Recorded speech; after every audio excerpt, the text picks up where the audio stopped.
एक के बाद एक ऐसा वाकया हो रहा है जो पहले नहीं हुआ और वजारत पेट्रोलियम की नाअहली बार बार वाज़े हो रही है, मगर नुकसान मुल्क और अवाम का हो रहा है। पहले जनवरी में पहली दफ़ा हुआ कि पाकिस्तान LNG खरीदने के लिए देर से मार्केट में टेंडर लेकर गया और शुरू के 20 दिन के लिए सप्लायर ही नहीं आए और गैस का क्राइसिस पैदा हो गया। और फिर अब फरवरी के लिए पहली दफ़ा यह हुआ कि जो सप्लायर आना था और टेंडर में कामयाब हुआ, उसने गैस देने से इनकार कर दिया है और हुकूमत ने इस बात की तस्दीक भी कर दी है। पाकिस्तान LNG के मुताबिक जब सप्लायर ने LNG कार्गो देने से मना किया तो हम दूसरे और तीसरे हाईएस्ट बिडर के पास गए, मगर उन्होंने भी मना कर दिया। आगे ये भी कहा कि जो सप्लायर वादे के मुताबिक LNG की सप्लाई में नाकाम हुए, उनका बिड बॉन्ड जब्त कर लिया जाएगा, यानी $3 लाख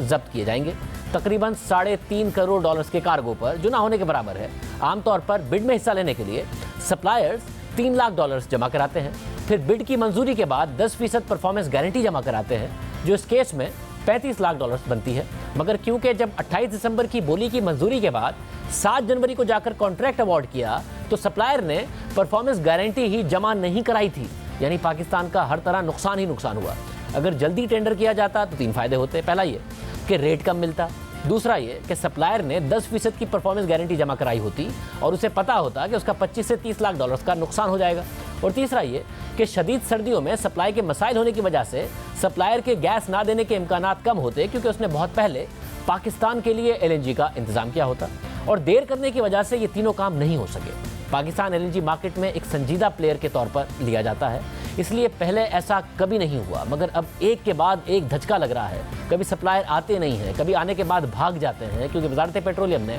बार बार की गलतियों के बाद भी देर की, जिससे पैसों का नुकसान अलग हो रहा है, गैस की कमी अलग पैदा हो गई है और मजाक पाकिस्तान का अलग बन रहा है। आगे PLL ने मिसाल दी है कि पिछले 4 साल में भी पाकिस्तान ने LNG के 8 कार्गो मंगवाए हैं, इस फरवरी के लिए भी 8 कार्गोज का इंतजाम मौजूद है। मगर यहाँ अहम बात यह है कि इन 8 कार्गोज में से 7 कार्गोज कतर, ENI और गनवर के तवील मुद्दती मुआहदों से आएंगे, जो गुज़िश्ता हुकूमत ने किए थे। और अगर ये भी ना होते तो इन सर्दियों में पाकिस्तान में मज़ीद बदतरीन गैस का बहरान होता। और दूसरी बात यह है कि गुज़िश्ता 4 साल की मिसाल कैसे दी जा सकती है, क्योंकि खुद हुकूमत के मुताबिक पाकिस्तान की डोमेस्टिक गैस पैदावार में हर साल 5 से 6% की कमी आ रही है, यानी गुज़िश्ता बरस के मुकाबले में 200 MMCFD तो सिस्टम में वैसे ही कम गैस होगी। फिर खुद हुकूमत के दावे के मुताबिक इंडस्ट्री तारीख के बेहतरीन लेवल पर चल रही है, यानी इंडस्ट्री की डिमांड भी पिछले साल से ज़्यादा है, फिर आबादी भी पिछले साल से ज़्यादा है, तो हर तरह से गैस की डिमांड इस साल पिछले साल से ज़्यादा है। मगर वजारत पेट्रोलियम एक और नाकामी को ये कहकर छुपा रही है कि 4 साल से हर फरवरी में औसतन